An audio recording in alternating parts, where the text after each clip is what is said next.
થરાદના ચારડા ગામે ખેડૂતોને લઈ વિધાનસભા અધ્યક્ષનું નિવેદન। ચોમાસાના પાણી નિકાલની વ્યવસ્થા માટે સરકાર આપણે ત્યાં આવશે। અધિકારીઓ, સચિવ, મંત્રીઓ 1 મહિના બાદ અહીં આવશે। પાણી નિકાલની વ્યવસ્થા અને ડિઝાઇન નક્કી કરવામાં આવશે। જળભરાવની સમસ્યાનો ઉકેલ લાવવા સરકાર કરોડો રૂપિયા આપશે। આ વિસ્તારના ખેડૂતો, પશુપાલકો, મજૂરી કરતા લોકો સુખી થાય તેવું કરવું છે કામ તેવી વાત કરી શંકરભાઈ ચૌધરીએ। આવતા મહિનામાં અહીંયા કોઈ મંત્રીશ્રી અને આખી સરકાર એના સચિવો બધા આવે એ પહેલાં ડિઝાઇન સોંપી છે આ આખા એરિયામાં। અને માત્ર થરાદનું નહીં, થરાદ સાથે આપણે વાવ, સુઈગામ, ધરણીધર એને પણ લઈ લઈએ છીએ અને સાંતલપુર સુધીનો આખો વિસ્તાર જ્યાં જ્યાં વરસાદી પાણી ભર્યું રહે અને ચોમાસામાં આપણને તકલીફો પડે છે તો એ ન પડે, પાણી છેક રણ સુધી પહોંચે અને અહીંયા કોઈ તકલીફ ના આપણે આપણા ખેતીની જમીનો બગડે નહીં અને વધારે દિવસ હેરાન ના થવું પડે, એના માટે કાયમી એનો પ્રશ્નનો ઉકેલ આવે એ માટે હજારો કરોડ રૂપિયા આપવા સરકાર સંમત થયું છે આપણા માટે, આપણા હિત માટે। તો એક મોટું કામ આપણે આ રીતે લેશું।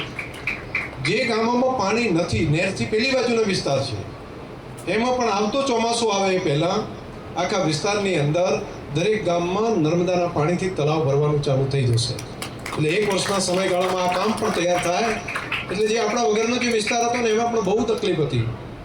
70%થી વધારે વિસ્તાર જેની અંદર પાણી જ નહોતું, કેનાલ આપણી નીકળે પણ તે તકલીફ હતી અને આપણે જ્યાં કેનાલ હતી ત્યાં વોટર શિપિંગ થાય એને કારણે તકલીફ અને જ્યાં નહોતું ત્યાં આ પ્રશ્ન। તો 2 પ્રશ્નનો ઉકેલ કરવો। બીજો, જે પાણી કેનાલમાં આવે છે, કેનાલોમાં વાવ મૂકેલા છે એટલે પાણી બધું જમીનમાં ઉતરી ગયું છે, આજુબાજુમાં બધું પાણી જમીનમાં ગયું, પછી ખાર બહાર આવ્યો। આનો ઉકેલ કરવો પડે એટલે કોણ કરે? તો મેં આ વાતને હાથ ઉપર લીધી છે। આ વર્ષના ઉનાળામાં આપણે લગભગ મહિનો ભરી અને બંધ રાખીને પણ એ બધા વાલ બંધ કરી એના ઉપર આરસીસી કરાવી દેવું, સાઈડમાં પણ આરસીસી કરીને આખી કેનાલને નવી બનાવીને આપણો કાયમીનો પ્રશ્નનો ઉકેલ કરવો। અહીંયા રહેવાવાળા ખેડૂત, સામાન્ય માણસ, એનું દુઃખ એ મારું દુઃખ છે। હું એમની અંદર જોઉં અને એમને ક્યાંક નિરાશો લાગે, ક્યાંક નિરાશા લાગે તો મને મનની અંદર દુઃખ થાય। મને એમ થાય કે હું કેમ ના કરું, એના માટે શું કામ ન કરું?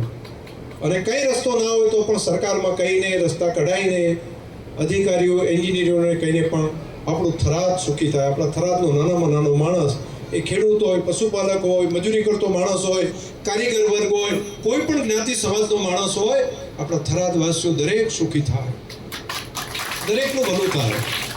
અને કામ એ રીતે કરવું છે આપણે કે માત્ર અત્યારે નહીં, પરંતુ આપણું થરાદ એવું બને કે આજે જે આપણા દીકરા દીકરીઓ નિશાળની અંદર ભણે છે ને એ મોટા થાય એટલે એમનું ઉજ્જવળ ભવિષ્ય તૈયાર કરવાનો પાયો આપણે નાખ્યો છે। એ શિક્ષણ તરીકે હોય, હોસ્પિટલ તરીકે હોય, એને અનુકૂળ રોડ રસ્તા બનાવવાનું કામ હોય, એને અનુકૂળ ચારે બાજુની વ્યવસ્થા ઊભી કરવાની હોય, તો આવતી નવી પેઢી પણ આપણી એ પ્રમાણે સક્ષમ બને। આવતી આપણી પેઢીને દુઃખના દાડા ન જોવા પડે એમના માટે સુખની શરૂઆત કરી છે અને લાંબા સમય સુધી, પેઢીઓ સુધી એમને સુખ ટકી રહે એ માટેનું કામ, એનો પાયો મજબૂતાઈથી આપણે મૂક્યો છે અને આ કામ ખૂબ સરસ